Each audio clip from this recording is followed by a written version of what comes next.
Hey guys, this is Alicia here, and I normally don't post videos, but I had to get some things off my chest. I had to just talk about some things because I had been feeling really heavy lately, and I don't know if you know what that feels like. If you just feel like you've been carrying stuff, and stuff gets you down, and you hear news, and I'm an empath, so I tend to take on those feelings, and I had just been feeling heavy with everything, and then to find out the passing of Chadwick on Friday. If you don't know, Chadwick Boseman died of colon cancer at the age of 43, the young age of 43, on this past Friday. It hit different, like it hit hard.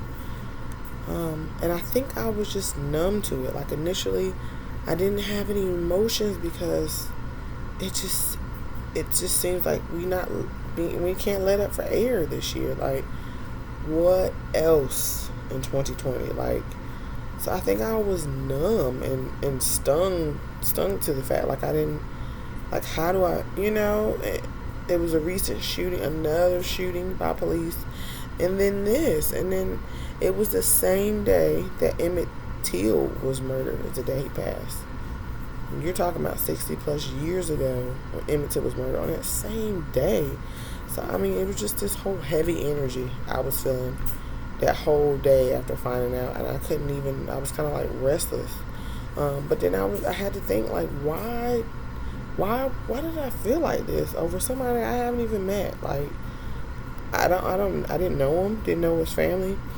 And honestly, I had to sit and think. I think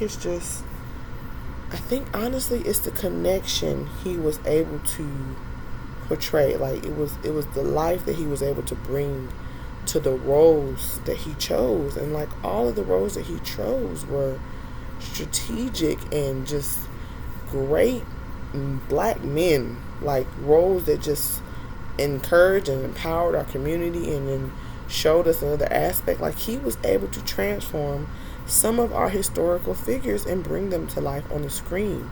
So for that, I mean, I will always honor him and watch his movies.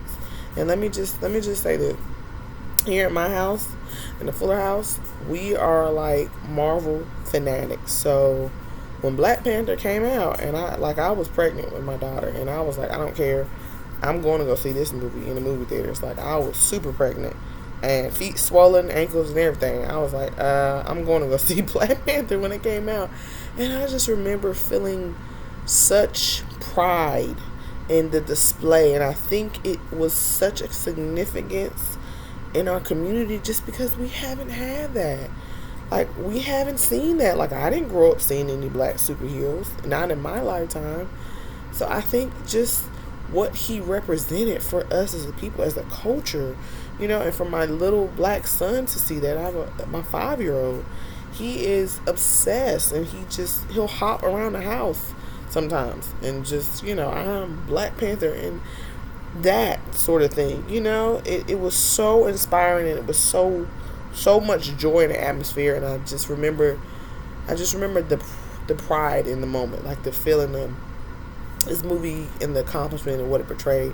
So honestly, I think the significance came because of the way he was able to transform roles and to take on roles and to become these characters, and how he studied it. Even in watching some of his former videos, and colleagues and coworkers said he would meticulously study lines and go over things, and he was obsessed with the way that things were supposed to come out, and how he acted. He was obsessed with how it portrayed, how it transformed, how it looked, because he knew it was supposed to come out a certain way, if that makes sense. Like in the creation of Black Panther, I think it was Ryan Coogler, and I was looking at his dedication to him, and the way he just described it, like how he would go through take after take and meticulously, make sure that it was coming off a certain way, because he knew it was so much bigger than him. He knew that this movie would transcend, everything and anything that Black America was dealing with at the time, and it would just give us that escape. And it continues to do that, and that is something that transforms time. That is something that is legacy. That is endless. He may not be here anymore, but the legacy that he left us and he gave will forever be in our hearts and endearing forever. So I mean, I pay homage to him, and I don't know why it had been so heavy. I mean, I don't know. When I thought about it, and it was the day that Emmett Till passed too, it was just insane because the way it hit me, like, yeah, we're not in that time where we're getting lynched from trees and things like that, man, but it's transcended into a different way. We still got so much further to go. Like, we came a long way from then when Emmett Till was lynched, but we still have so much work to do. And movies like this give us that little bit of pride and joy and that little bit of escapism to say, you know, there are black superheroes, and no matter what you're dealing with, you can overcome. Because he was battling cancer terminally, and no matter how he felt, he was still able to give a performance that was legendary. So I mean, it just kind of gives an testament to us.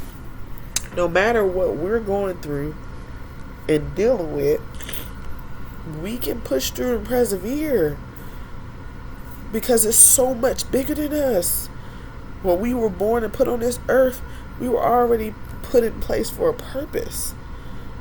So if you're not knowing your purpose, get in line, pray, find out what your purpose is, because our time here is limited, and that's everybody. So it is of the utmost importance to fulfill that purpose. And the fact that he knew what he was sent here to do, and he was able to portray that, was extraordinary. And for that, I forever honor him and what he brought to us, and the hope that he gave to my little boy and the other little black boys. So, oof, I mean, just overcome with emotion. I just pray for his family, and just rest in peace, King. Rest in peace.